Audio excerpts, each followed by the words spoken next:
Students, today let's add a feather in our cap as we learn more about our Indian heritage through the poem In the Bazaar of Hyderabad. Students, the theme of the poem In the Bazaar of Hyderabad, written by Sarojini Naidu during the Indian independence movement. Through this poem, Naidu proves that India is rich in tradition and there is no requirement of foreign products.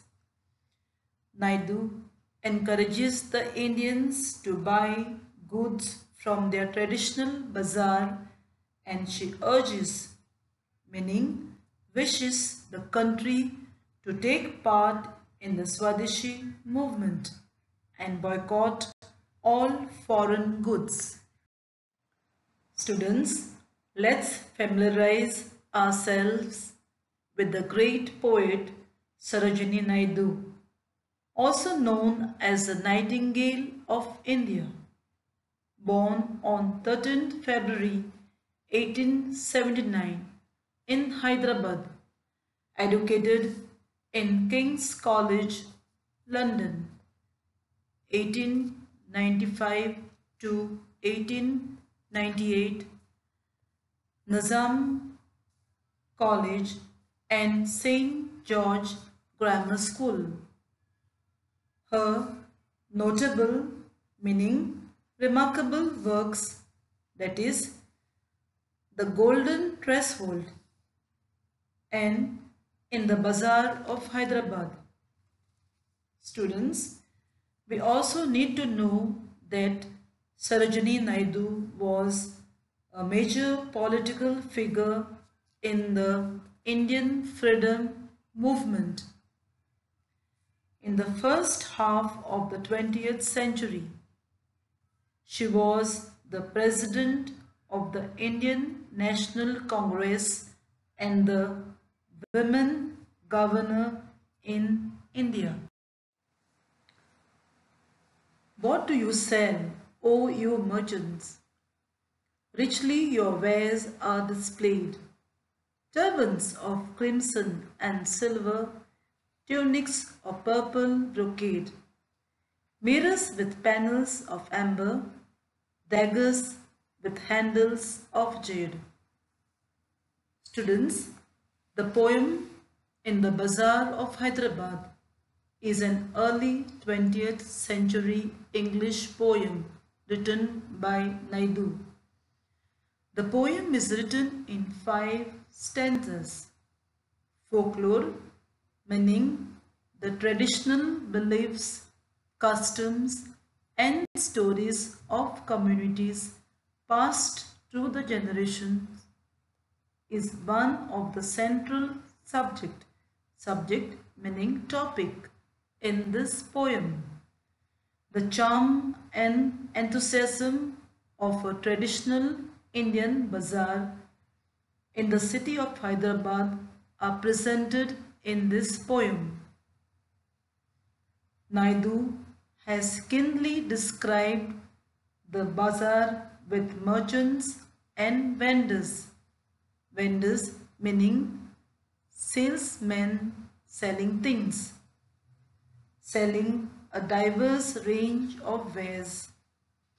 In the first stanza, the merchants are selling crimson and silver color turbans, tunics, that is, loose garments made of purple brocade, mirrors with amber panels, meaning refers to the antique looking mirrors, and daggers with jade handles.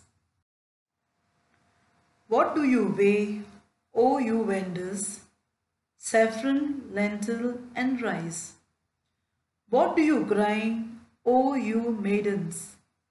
Sandalwood, henna and spice. What do you call, O you peddlers?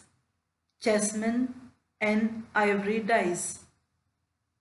Students, The poem In the Bazaar of Hyderabad, the second stanza, describes various stalls in the Bazaar of Hyderabad, which clearly states the culture and social life there.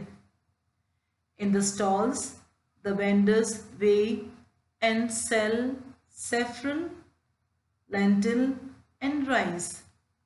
The maidens could be seen grinding sandalwood, henna, and spices. Peddlers. Who's a peddler?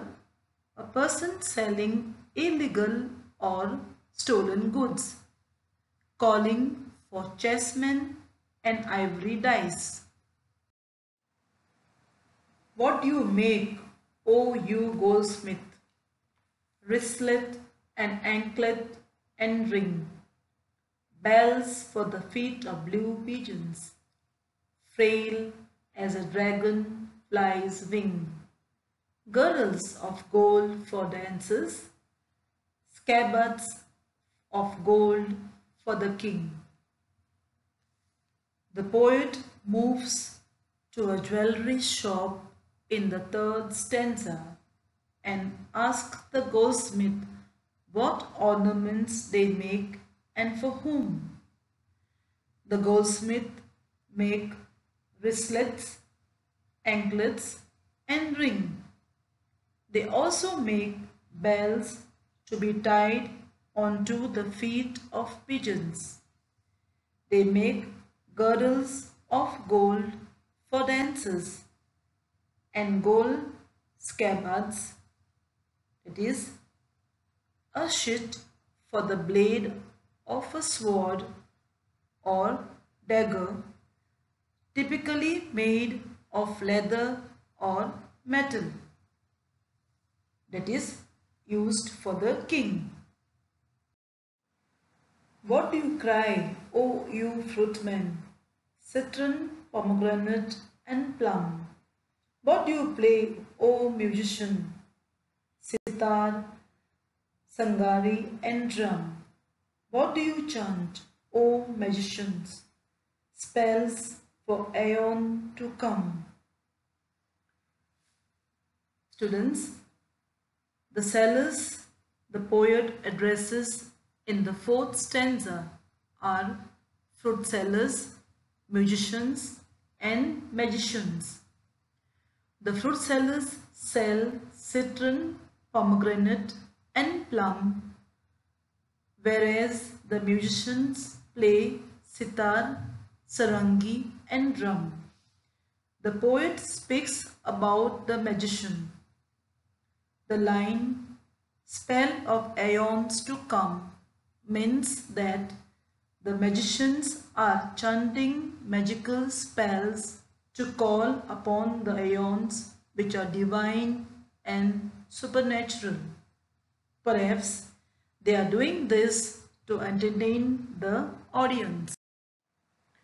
What do you weave, O you flower girls, with tassels of azure and red, crowns for the brow of a bridegroom, chaplets to garland his bed, sheets of white blossom, new-garnered, to perfume the sleep of the dead. Naidu makes the readers experience both joy and sorrow. The flower girls were selling flowers for both happy and sad occasion. In the last stanza of the poem, the poet asks the flower girls what they are weaving with the azure, that is, deep blue and red tassels. Tassels means stands of flowers. The flower girls were making crown and garlands for the marriage ceremony. Chaplets, meaning garlands or circlets for a person's head, were made to decorate the bed of the bridegroom. The flower girls were also making a sheet of white flowers to cover the dead bodies.